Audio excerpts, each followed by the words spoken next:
Okay, it's day 112, and this is part 5. No flag up over the Senate or the House, so that leads me to believe they're not in session. But I might be obscured by it a little bit. But the big story today is Carter Page, at least in the cafeteria where Task Force and I just had lunch.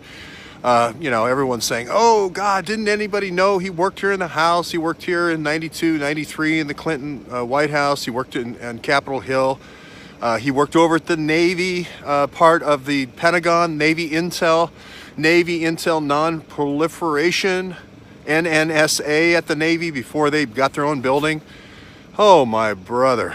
And, it's going to turn out that he and Steve Bannon were making eraser animals together at the Pentagon. I mean, when this is all said and done, it's all going to be one cube. Mooch is going to be on one of the four corners, Bannon in the other. You're going to have Papadopoulos on his summer vacation from University of London, and then you're going to have Bannon. It's all going to be one little clutch.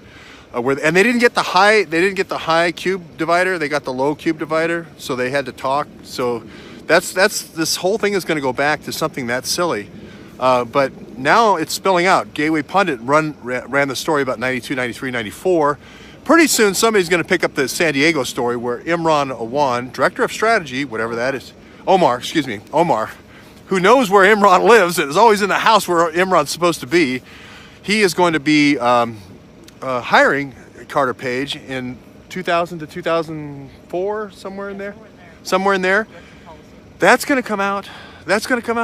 So literally it was a week ago and I forgot I put it out about Carter Page, and then Gateway Pundit ran this article today like it was breaking news, and then Thomas Paine had a good jibe, good-natured jibe. So sometimes you forget, and I'm finding this with a lot of stories, just waiting, please put the memo out so I can have my 4 Russians that I said were going to be in it and the 3 at the Trump Tower, please, don't redact it. So it's just a waiting game now. I think we're ahead of the news, and that's a good thing. Because when the news does hit, it can be immediately synthesized, and that's kind of cool. So anyway, we'll hang around, see if we get the memo or we don't. Hopefully Trump won't redact it. Redaction is the enemy of transparency, I think.